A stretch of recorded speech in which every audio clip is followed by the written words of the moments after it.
If you go to the Office of People with Developmental Disabilities website, the first thing you see on the website is putting people first. Putting people first is what the website says. This amendment is so appropriate to restore what we all know is the right thing to do and to leverage those federal dollars to provide care for those who are less fortunate.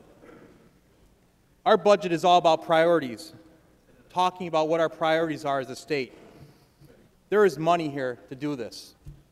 We have a $56 billion Medicaid budget, $135 billion plus overall state budget. We have the ability to tell the residents of the state what our priorities are. You heard earlier that our not-for-profits provide 80% of the consumers' services for less than half the cost, while the state provides 20% of the services to consumers for a little more than half the cost. So it is obviously who is operating fiscally responsible on a tight budget. And on top of this, at the same time we're proposing to make this cut, there's a push to put more individuals with developmental disabilities back into the community. So we're going to put more people back into the community at the same time undercutting the reimbursement. Serve more people with less money. Is that putting people first?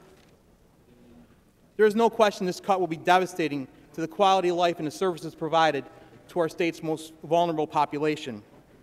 We've heard a lot about trying to control executive salaries. This is going to be detrimental to those who provide direct care to those who need it. And it's going to devastate the quality of life for those who are less fortunate.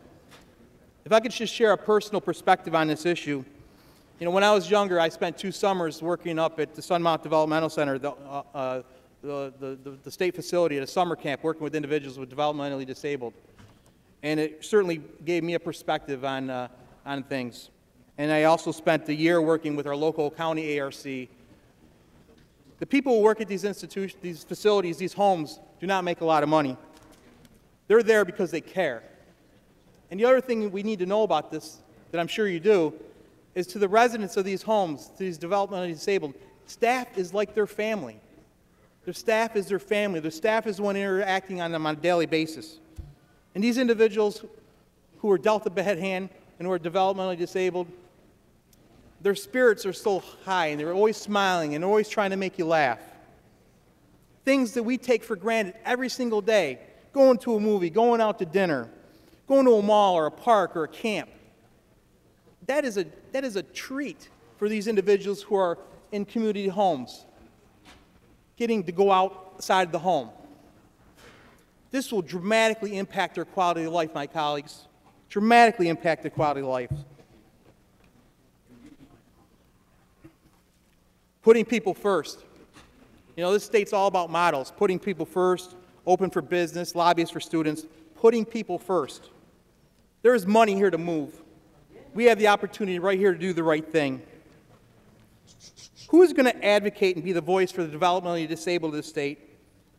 Those who have no voice for themselves, if we don't do it here today, right at this moment. Who will do that? Ladies and gentlemen, this is our job. And if this amendment is defeated and this cut goes through, we would have failed in that mission miserably.